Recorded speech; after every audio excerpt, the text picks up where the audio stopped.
Today we're talking about architecting dramatic results from your AP payments program. Welcome everyone. My name is Eric Riddle and I am Executive Vice President of Sales and Marketing with Corporate Spending Innovations, CSI. Really happy to be with you today talking about an exciting topic I think you'll find interesting, educational, and valuable. Moving right along, let's start the conversation today around the macro environment that we as a payments provider operate within at CSI. I thought I'd offer this education as the backdrop for what we're going to continue to talk about. And really, if I can direct your attention to the left side of your slide here, in the global payments volume in terms of B2B payments, there's approximately $120 trillion a year that change hands between buyers and sellers. In the U.S. alone, that amount is $25 trillion a year. And today, only 4% of that is delivered via virtual card, and in total, 36% is delivered via digital payment means.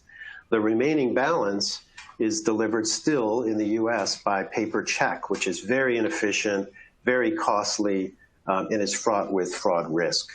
If you estimate, according to the Wall Street Journal, the total cost of processing and issuing manual forms of payment, it's costing U.S. companies today about $26 billion a year in unnecessary costs.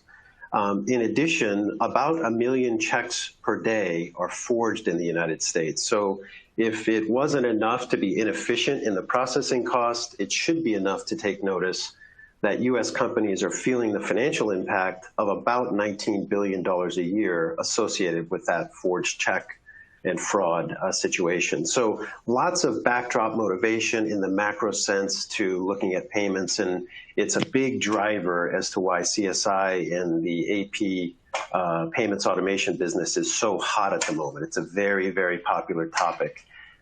Just about every company of any size and scope is considering how they can make themselves more efficient in this area and take advantage of some of these opportunity savings here. So what does it take to actually deliver an effective payments program? And CSI has been in this business for many years. We've got some perspective. We have thousands and thousands of AP customers that are using our platform. But I thought I'd separate myself from CSI for a moment and just offer, generally speaking, what it takes to deliver an effective program based on our experience. And there's 8 specific categories that come to mind: vendor enablement, technology and integration, globalization, implementation and professional services, effective deployment of those services, legal infrastructure that protects all parties, funding and the ability to move money, the program design and overall long-term program management, and then finally, vendor analytics. Those are the critical 8 elements, but within those, 4 are most critical to the success of the program and really have either a make or break or a mediocre to great effect on whether the program meets objectives that are set. There'll be a lot of opportunity to review this slide later, but suffice to say that we are highly focused on all 8 areas, but most prevalently on the 4 areas in the shaded boxes.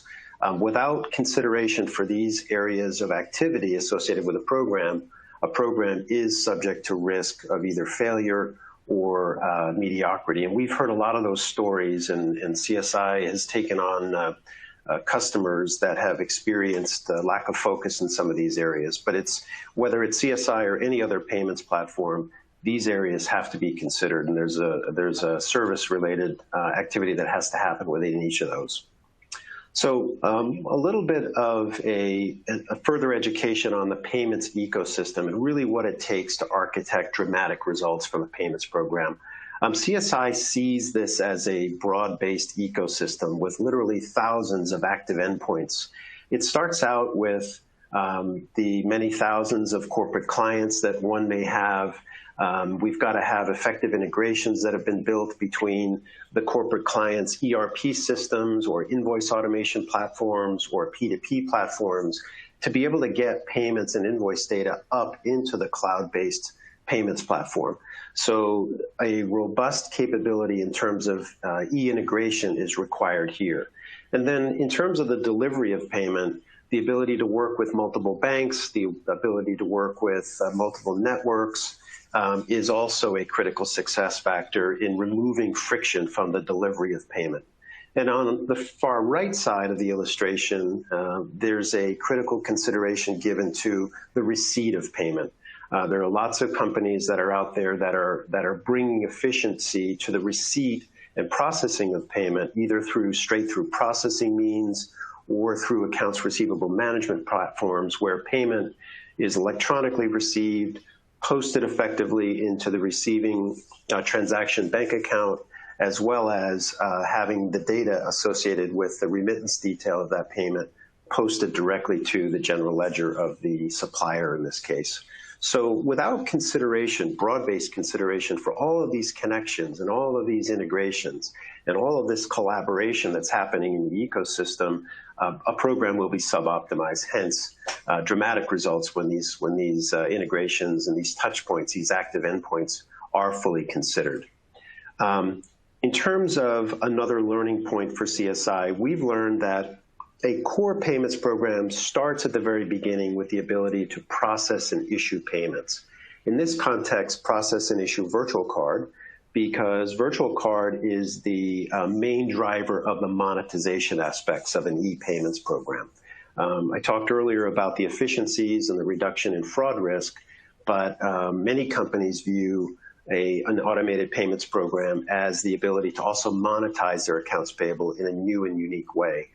There are tens, if not hundreds of thousands of vendors within the various networks that accept virtual card because of the virtues that are associated with that. It's fraud-free, risk-free, efficient, fast collection of payment, certainty of payment. There are a lot of benefits that vendors see by accepting a virtual card. So it has to be a core consideration. Wrapped around that capability is a technology platform, a user experience that has to be easy to use, valuable, effective, built for efficiency. There has to be the ability to move money. So there's a funding component as a core keystone element. Professional services and the ability to implement and connect all of these active endpoints that I discussed previously in the implementation aspect of foundational elements. And then finally, legal infrastructure is critically important so that all parties are protected, because we're talking about movement of funds here, we're talking about sensitive data, we're talking about not necessarily personally identifiable data, but sensitive data that should be contained in a secure way. And then, that's interesting to get a program started and off the ground, but if we're talking about fully optimized results, there has to be this next layer of value-added services we call the flywheel, to steal a term from Jim Collins in his best-selling book, Good to Great. It really starts with an effective analysis of the opportunity to monetize and effectively bring efficiency to a payments program.